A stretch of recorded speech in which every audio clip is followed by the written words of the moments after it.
Hello YouTube, Proxy again with this week's Dark and Light update. So let's begin with some good news. Some people in the Dark and Light community were concerned that Dark and Light Early Access won't be ready for 2016 release. However, this week Horsejoke said that the game is still firmly on track for a 2016 release as planned.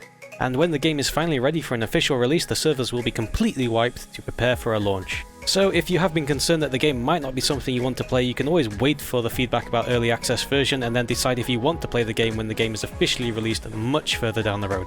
But this week Snail has been extremely quiet on information regarding Dark and Light. The silence from Snail is almost deafening, but this could be just the silence before the storm, or more likely it's Snail wanting to keep Dark and Light fairly low on the popularity scale.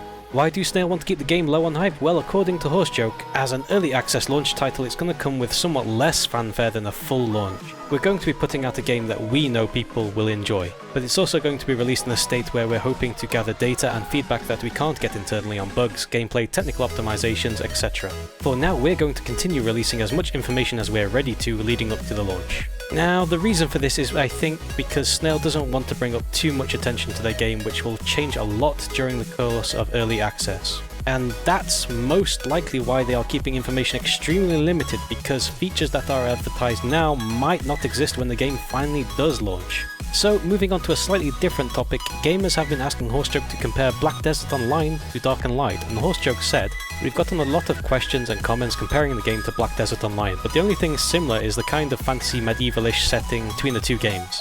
Dark and Light has far less traditional MMO style progression than Black Desert Online. You can pretty much walk straight out of your starter city and do stuff, although you'll be restricted in that you'll need to level up and unlock additional spells, crafting recipes, etc. Which once again has reinforced my stance that this game is basically going to be an MMORPG version of the survival games that so many people have enjoyed over the last few years, and not so much like the sandbox theme park MMORPGs like Arcade and Black Desert Online."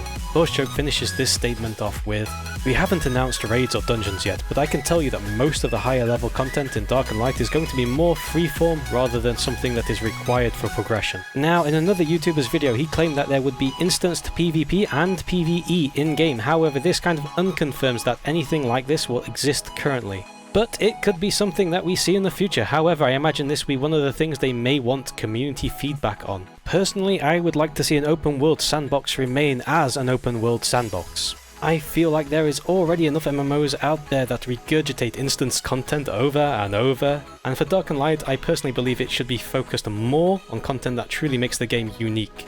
And to be honest, I would be extremely happy about this. It would be good to see some developers starting to smash the theme park molds and break away from an MMO scene that has generally become very generic and very stagnant in design. I hope you have enjoyed this update, and if you would like to see more weekly updates on Dark and Light, don't forget to like and subscribe, and as always, thanks for watching.